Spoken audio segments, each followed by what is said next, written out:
नमस्कार, प्रभा साक्षी news network और आप सभी का स्वागत है।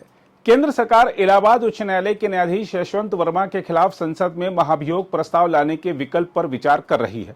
हम आपको बता दें कि न्यायमूर्ति वर्मा पर राष्ट्रीय राजधानी में उनके आधिकारिक आवास से भारी मात्रा में जली हुई नकद राशि मिलने के बाद उच्चतम न्यायालय द्वारा नियुक्त जांच समिति ने अभियोग लगाया है। सरकारी सूत्रों ने बताया है कि अगर न्यायमूर्ति यशवंत वर्मा स्वयं इस्तीफा नहीं देते हैं तो उनके खिलाफ संसद में महाभियोग प्रस्ताव लाना एक स्पष्ट विकल्प होगा। हम आपको बता दें कि संसद का मानसून सत्र जुलाई के दूसरे पखवाड़े में शुरू होने की संभावना है। न्यायमूर्ति यशवंत वर्मा को उनके आवास पर भारी मात्रा में जली हुई नकद राशि मिलने की अप्रिय घटना के बाद दिल्ली उच्च न्यायालय से इलाहाबाद उच्च न्यायालय वापस भेज दिया गया था। तत्कालीन प्रधान न्यायाधीश संजीव खन्ना ने राष्ट्रपति और प्रधानमंत्री को पत्र लिखकर न्यायमूर्ति वर्मा के खिलाफ महाभियोग की कार्रवाई करने की सिफारिश की थी।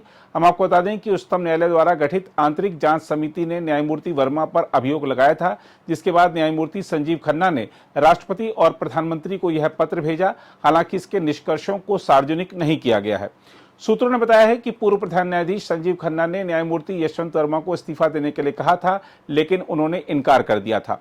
एक आधिकारिक सूत्र ने कहा है कि यशवंत वर्मा के खिलाफ कार्रवाई की औपचारिक प्रक्रिया अभी शुरू नहीं हुई है।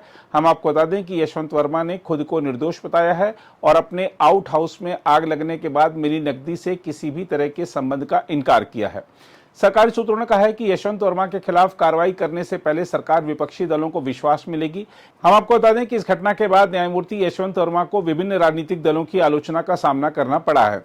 एक सूत्र ने कहा है कि इस मामले पर जल्द अंतिम निर्णय लिया जाएगा। इस तरह के स्पष्ट घोटाले को नजरअंदाज करना मुश्किल है। हम आपको बता दें कि संसद के दोनों सदनों में से किसी एक में महाभियोग लाया जा सकता है। राज्यसभा में कम से कम 50 सदस्यों को प्रस्ताव पर हस्ताक्षर करने होते हैं और लोकसभा में 100 सदस्यों को इसका समर्थन करना होता है।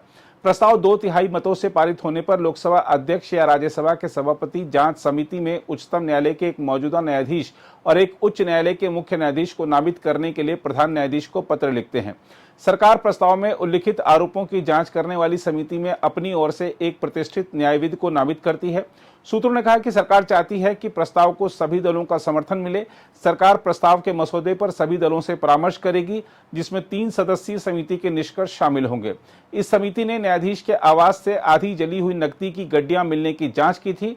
न्यायमूर्ति यशवंत वर्मा घटना के समय दिल्ली उच्च न्यायालय में कार्यरत थे। बाद में उन्हें इलाहाबाद उच्च न्यायालय में वापस भेज दिया गया था। उधर न्यायमूर्ति यशवंत वर्मा के खिलाफ महाभियोग को लेकर राजनीतिक प्रतिक्रियाएं सामने आने लगी हैं। आइए देखते हैं क्या कह रहे हैं बीजेपी और कांग्रेस के नेता।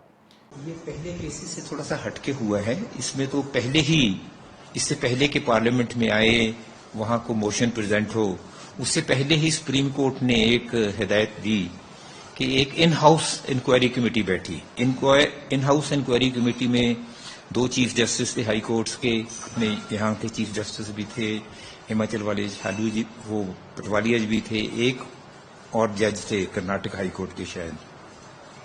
3 जजेस ने इस पे कोई 1 महीना अपनी इंक्वायरी की। हमें इंक्वायरी का नहीं पता उसमें क्या कुछ पूछा गया, क्या हुआ, लेकिन उन्होंने अपनी इंक्वायरी रिपोर्ट के बाद जो अपने फैसला वो जो दिया सुप्रीम कोर्ट में, उसके बिना पे फिर चीफ जस्टिस खन्ना थे जो अभी रिटायर हुए हैं, उन्होंने इस पे ये फैसला कर लिया था, ये ऊपर भेज दिया था गवर्नमेंट के पास कि इस पे आप इम्पीचमेंट प्रोसीडिंग्स कीजिए। इम्पीचमेंट होता है संविधान के तहत, जजेस को हटाया सिर्फ इम्पीचमेंट करके ही हटाया जाता है और उसका प्रोसीजर ये है, दोनों अलग अलग हैं, सुप्रीम कोर्ट का अलग है लेकिन एक ही प्रोसीजर है, लेकिन उसमें प्रावधान 2 जगह दिए होते हैं कि उसमें पार्लियामेंट में किसी भी एक, अगर उसका एक मोशन आना होता है, प्रस्ताव, उसको वो अगर लोकसभा में आए तो 100 सदस्य उस पर दस्तखत करके दें, तब वो पेश किया जा सकता है। राज्यसभा में दें तो 50 मेंबर उस पर दस्तखत करके दें, तब पेश किया जा सकता है। किसी भी हाउस, दोनों सदनों में किसी भी में भी हो सकता है। उसके बाद जब वो एडमिट हो जाता है, फिर उसके बाद वो हाउस को जो कमेटी होती है वो उसको भेजते हैं उधर सुप्रीम कोर्ट जज के जाता है।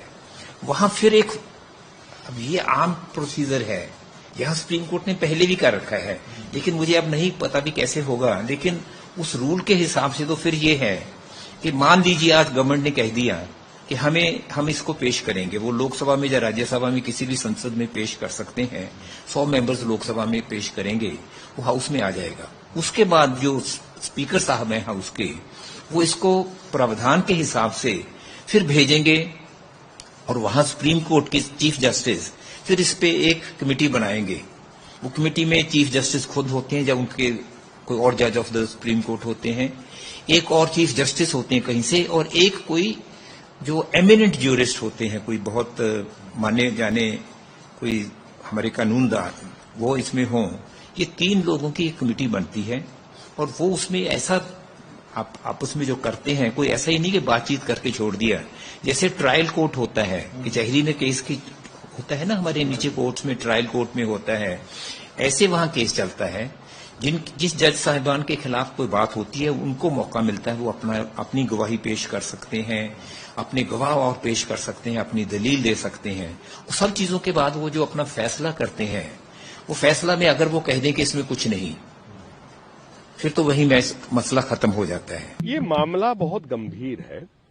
किसी भी सिटिंग जज के घर पर यदि पैसे का ढेर मिले, उसमें आग लगी हो, तो प्रश्न न केवल गंभीर है, संवेदनशील भी है और इसकी जानकारी पूर्ण रूप से बाहर आनी चाहिए।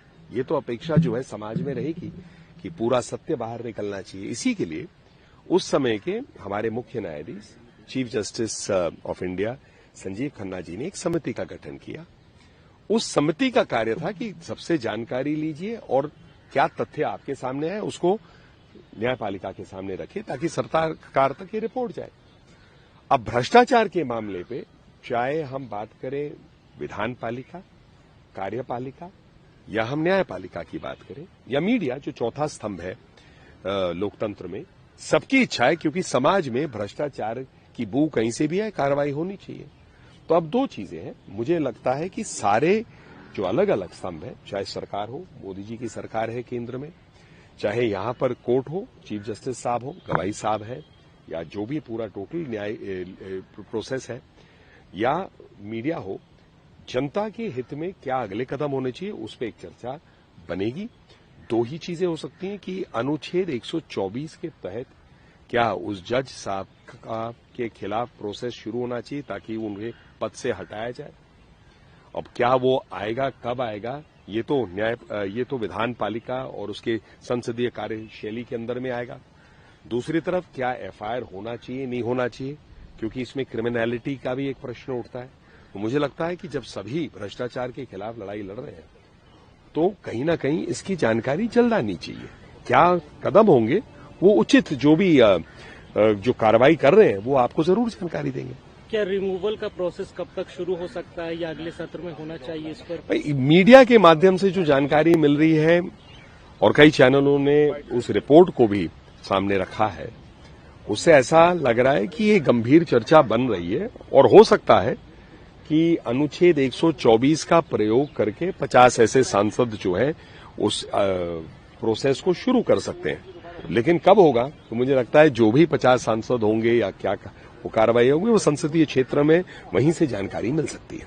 आज सुप्रीम कोर्ट ने एक फैसला सुनाया है जिसमें असम में जो फेक एनकाउंटर्स हुए, ये बहुत अहम आज जजमेंट आया है, जहां पर जस्टिस सूर्यकांत और जस्टिस कोटेश्वर सिंह जी ने जो गंभीर आरोप लगाए गए थे असम के ऊपर में कि वहां की पुलिस जो है फेक एनकाउंटर्स कर रही है, उस पर एक जजमेंट सुनाया और स्पष्ट रूप से ये पाया कि ऐसे कोई जानकारी नहीं मिली है याचिका के माध्यम से कि वहां असम पुलिस ने कोई गलत कदम किया या कोई जो पीयूसीएल जजमेंट है उसका उल्लंघन किया। उन्होंने माना कि यदि गलत कहीं पर भी होता है तो उस पर जानकारी पूरी होनी चाहिए, किसी कोई आरोप अगर लगाता है तो उस पर कार्रवाई होनी चाहिए। लेकिन इसका ये अर्थ नहीं है कि पुलिस जो अपना काम कर रही है उसको शक की निगाह से भी देखना, जब ये कोई जानकारी ऐसा नहीं आया कि वाकई पुलिस ने गलत किया, तो उसको मद्देनजर रखते हुए इस मामले को तुषार मेहता जी जो देश के सॉलिसिटर जनरल हैं उन्होंने बहस की और अंत में कोर्ट ने ये जानकारी दी, ये आदेश किया है कि स्टेट की जो ह्यूमन राइट्स कमीशन है वहां पर वो इसमें जानकारी देगी। यदि कोई सामने आना चाहता है तो वो अपने जानकारी देगी, कोई गलत हुआ नहीं हुआ। और मुझे लगता है कि ये सबसे उचित रूप से कि ह्यूमन राइट्स कमीशन जिसके सामने ये प्रक्रिया है वो उसको देखेंगे और यदि कोई ऐसी गंभीर प्रश्न को लाता है तो उस पर कार्रवाई फिर ह्यूमन राइट्स कमीशन लेगी। अगर आप भी लेना चाहते हैं देश दुनिया की तमाम जानकारी तो आज ही सब्सक्राइब करें हमारे चैनल को। साथ ही नीचे दिए बेल आइकन को जरूर दबाएं ताकि हर अपडेट आप तक पहुंच सके।